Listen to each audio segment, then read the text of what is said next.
Check it. Arson was a dope ass Blackbook session. I did not know what I was gonna do, so I laid down a tag and built on the foundation of those letters. Enjoy the breakdown, y'all. I kicked off the A from the foundation of the sketch and built it up with the light blue Sharpie. This was a lowercase a. This is what I love about graph letters. It's all free range, from lowercase letters to capital ones. It's all you and the vision of your letter. I was digging it, so I moved on to the R. The R was dope. It looked crooked yet centered, if that makes sense.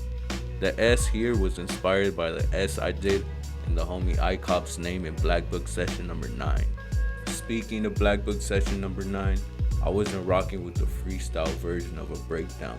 As I'm writing this script, I realize that more. I feel like I give a better breakdown when a script is written. And as of now as well, I'm not even looking at the video of the breakdown. It's just a fresh vision in my head since I just did it.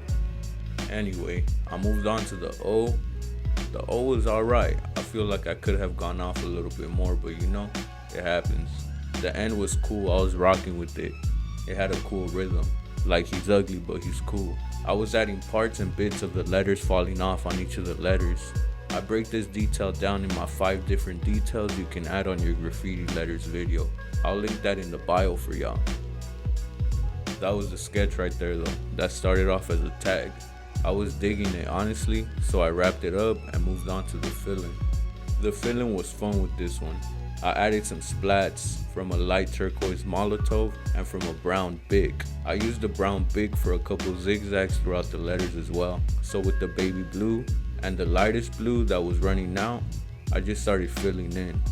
I had some of this baby blue on this part of the letter, this lightest blue on that part of the letter. You know how I do. I just made sure every letter of the sketch was filled in completely. The messiness is just a part of the process.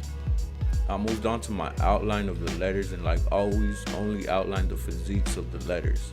For this process, I used a regular black Sharpie. A bit basic, but it always works. I always leave the inside of the letters blank so that a fine point marker can come into play. Once I was done with that, I started the process for my 3D.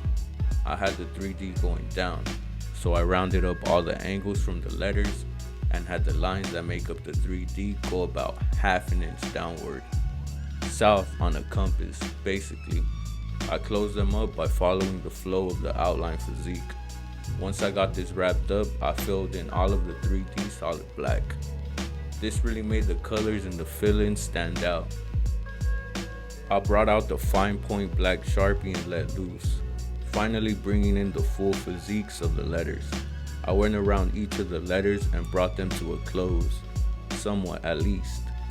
Remember that when you're doing this step, certain areas of the letters look completely sharp when you add them like cuts.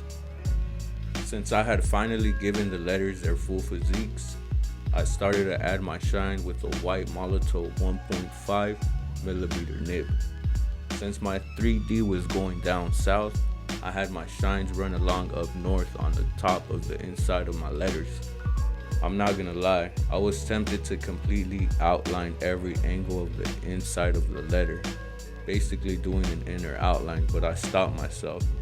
I feel like it would have looked dope though. What do y'all think? I moved on to my background and I got stuck here honestly. I keep a couple of my black books by my desk, so I opened one up and flipped through the pages. This ain't it, that ain't it, bingo. I peeped a little burner I did maybe in like 2017, and I took the background from there. I didn't feel like the bubbles would look right here, so I incorporated more of an octagon look going on behind the letters.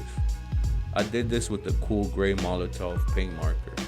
Once I laid down the foundation of this detail, I started filling in. Even the air pockets left in between the letters.